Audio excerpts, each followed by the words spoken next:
gastrolga O'sh shahriga boradi. Shu yerda gastrolga chiqishdan oldin u xodimlar u kishini tog' sayliga chiqaradi.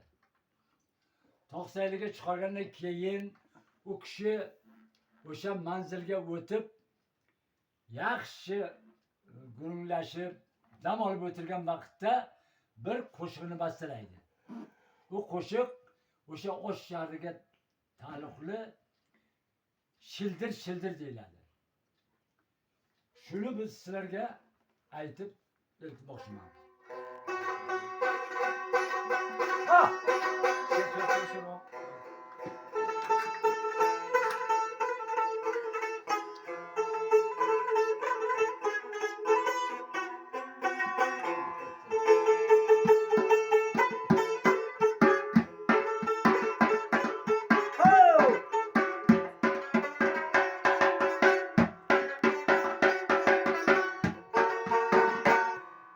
Shildir shildir suvoq qadir shtog'idan ko'rinadi kuzga yaqin yirog'idan.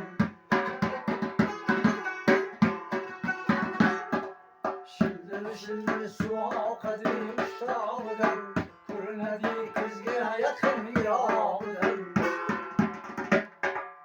Mehmon bo'lib borgan edim shaydo bo'ldim.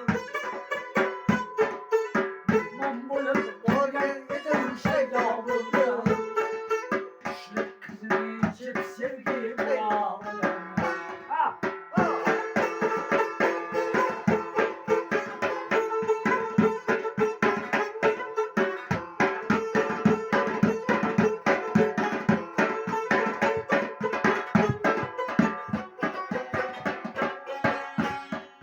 Uchrashuvga kelgin dedim tog' bag'riga. Yorim keldi ammo baxtim og'lig'iga. Sevgan ekan yuragimga o't yoqqani. Sevganimni aylay boshi og'liq ekan. Sevgan ekan yuragimga o't yoqqani. Sevganimni aylay boshi og'liq ekan.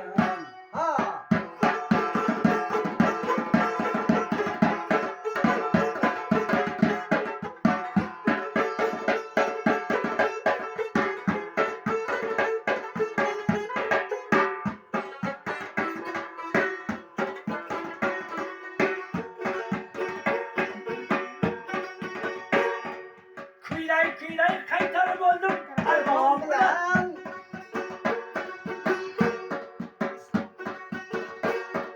Qalbim xonishi azim tog'larida. O'sha qizga ayting do'stlar o'ynab borsin. O'sha qizga ayting do'stlar o'ynab borsin. Men kutaman o'sha tog'lariga. Shildir shildir